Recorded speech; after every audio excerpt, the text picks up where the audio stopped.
Samajwadi party के अध्यक्ष अखिलेश यादव ने उत्तर प्रदेश सरकार पर हमला बोला है। उनका कहना है कि बदायूं की घटना पुलिस प्रशासन की नाकामी है। जीरो टॉलरेंस की पॉलिसी उत्तर प्रदेश में खुद जीरो हो गई है। अखिलेश यादव ने कहा कि एनकाउंटर से नाकामी नहीं छुपती। बीजेपी हर घटना का राजनीतिक लाभ उठाना चाहती है। दो भाइयों की तो जान चलेगी ना, क्या उनके भाइयों की जान नहीं बचाई जा सकती थी अगर पुलिस पहले से काम करती तो? न केवल वो, बल्कि घटना से पहले आप याद कीजिए देवरिया वाली घटना। देवरिया की जब घटना हो गई, विपक्ष ने सवाल उठाया, परिवार के लोगों ने सवाल उठाया कि प्रशासन की नाकामी थी, तो बताओ 30 अधिकारियों को उन्हें सस्पेंड करना पड़ा था। 30 अधिकारी सस्पेंड हुए थे। ऐसी कई घटनाएं हैं जहां घटना होने के बाद सरकार ने कार्रवाई की, अधिकारियों को हटाना पड़ा। तो अपनी नाकामी को छिपा नहीं सकते इस तरीके से। ये इनकाउंटर से नाकामी नहीं छिपनी है।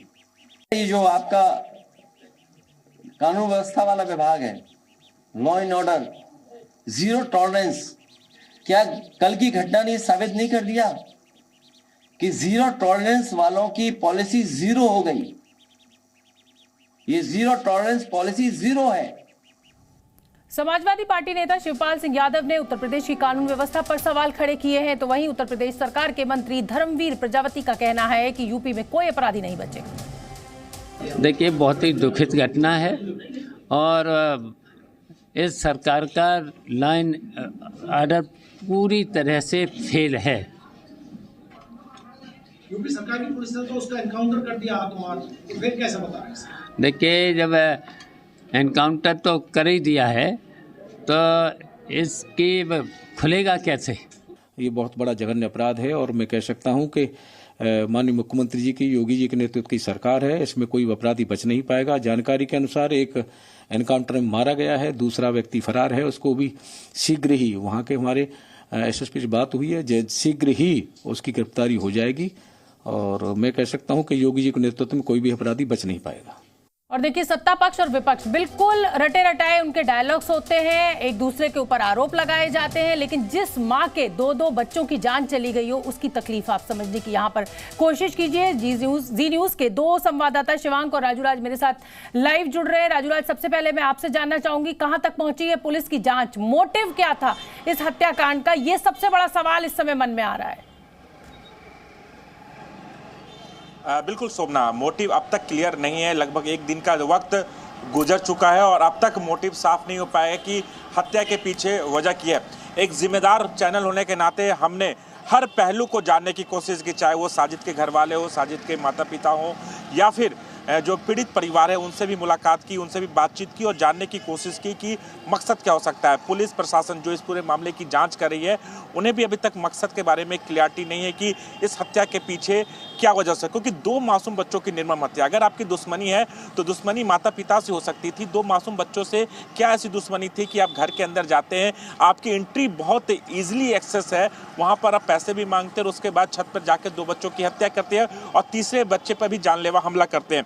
इस मकसद के पीछे पुलिस जानने की कोशिश कर चुकी है। इसमें दो लोगों पे आरोप लगा। एक आरोप साजिद जो इस घटनाक्रम को अंजाम दिया, दूसरा उसका भाई जो घटना के वक्त उसके साथ था। दोनों एक साथ फरार हो गए। साजिद एनकाउंटर में ढेर हो चुका है, जबकि दूसरा आरोपी जावेद फरार है। जावेद की जब तक गिरफ्तारी नहीं होती तब तक मोटिव साफ नहीं हो पाएगा।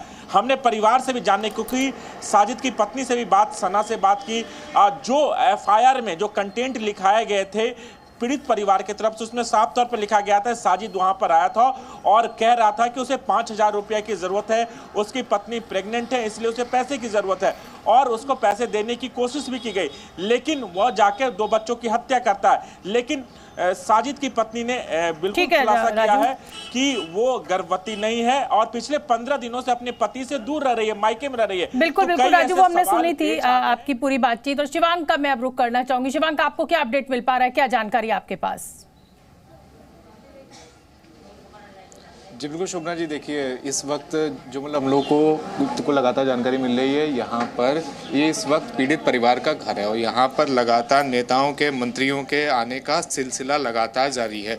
अब से कुछ ही देर पहले बीएल वर्मा जो कि केंद्रीय मंत्री हैं वो यहाँ पर आए थे और लगातार परिवार को ढांढस बनाया जा रहा है। लेकिन स्थिति अभी ये है कि परिवार का रो रो कर बुरा हाल है। तस्वीरों में एक बार अगर आपको को हम लोग दिखाएं तो आप देखिए कि किस तरह से जिस परिवार के दो छोटे छोटे बच्चे, एक की उम्र 11 साल थी, दूसरे की उम्र 6 वर्ष थी।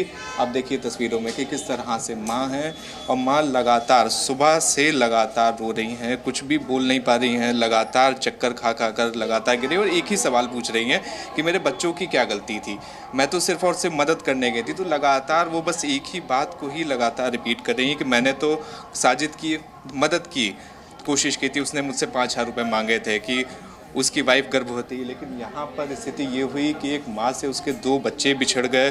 तीसरा बच्चा भी जिस वक्त गोद में आपको दिखाई दे रहा है, ये वो बच्चा है जो बेसिकली घायल हुआ था, तीसरा बच्चा, जिसे अब अस्पताल से डिस्चार्ज कर दिया गया। तो देखिए परिवार की भी स्थिति यही है कि परिवार का कल रात से ही रो रो कर बुरा हाल है और लगातार बेहद दुखद ये तस्वीरें हैं शिवांक और राजू राज। और जाहिर सी बात है कि जावेद और साजिद के घर में भी कुछ ऐसी ही तस्वीरें होंगी। किस तरीके से निर्ममता के साथ जिस घर के 2 बेटों ने हत्या कर दी हो, उस घर के माता पिता की भी स्थिति सोचनी चाहिए कि इस तरीके के नालायक ही कहा जाएगा, लड़कों को जन्म दिया, ऐसी परवरिश दी कि उन्होंने किसी और के बच्चों की हत्या कर दी। हालांकि एक आरोपी जो है वो मारा गया है एनकाउंटर में और दूसरे की तलाश है, लेकिन इस मां का दर्द जो है वो हृदय विदारक है। मतलब इस दुख को आप सिर्फ महसूस कर सकते हैं, शायद शब्द देना बेहद मुश्किल है। राजू और शिवांक आप नजर बना के रखिए, जैसे ही कुछ अपडेट होगा हम फौरन अपने दर्शकों तक पहुंचाएंगे।